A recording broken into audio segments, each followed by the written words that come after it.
ನೋಡಿ, ಮಂಡ್ಯದಲ್ಲಾಗಿರುವಂಥ ಘಟನೆ ಇರ್ಬೋದು ಅಥವಾ ನಿನ್ನೆ ಬೆಂಗಳೂರಿನಲ್ಲಾಗಿರುವಂಥ ಘಟನೆ ಇರ್ಬೋದು, ನಿಜವಾಗ್ಲೂ ರಾಜಕಾರಣಿಗಳಿಗೆ ತಲೆ ತಗ್ಗಿಸುವಂಥ ವಿಚಾರ.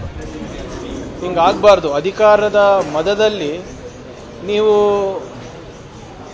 ಯಾರು ನಿಮಗೆ ರಕ್ಷಣೆ ಮಾಡ್ತಾರೆ, ನಿಮ್ಗೆ ಅನುಕೂಲ ಮಾಡಿಕೊಡ್ತಾರೆ, ಅವರಿಗೆ ನೀವು ಕಪಾಳ ಮೋಕ್ಷ ಮಾಡ್ತೀರಾ, ಅವರ ಕೊರಳುಪಟ್ಟಿಯನ್ನು ಹಿಡಿತೀರಾ ಅಂದರೆ ದಿಸ್ ಈಸ್ ನಾಟ್ ಆಕ್ಸೆಪ್ಟೇಬಲ್. ಅದು ಕಾಂಗ್ರೆಸ್ ಇರ್ಬೋದು, BJP ಇರ್ಬೋದು, JDS ಇರ್ಬೋದು, ಯಾರಿಗೂ ಕೂಡ ಇದರಿಂದ ರಿಯಾಯಿತಿ ಇಲ್ಲ.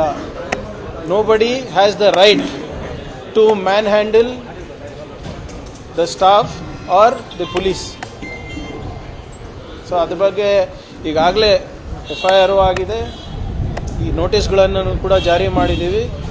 ಇವತ್ತು ಮ್ಯಾಜಿಸ್ಟ್ರೇಟ್ ಮುಂದೆ ಕೂಡ ನಾವು ಕಳಿಸ್ತಾ ಇದ್ದೀವಿ. ಸೊ ಇದರಲ್ಲಿ ಹಿಂದೆ ಮುಂದೆ ನೋಡೋದಿಲ್ಲ.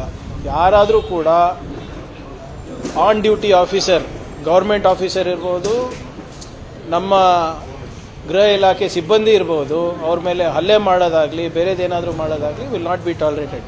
ನಮ್ಮ ತಪ್ಪಿದ್ರೆ ಖಂಡಿತವಾಗಿ ಕಂಪ್ಲೇಂಟ್ ಕೊಡಿ, ವಿ ವಿಲ್ ಟೇಕ್ ಆ್ಯಕ್ಷನ್.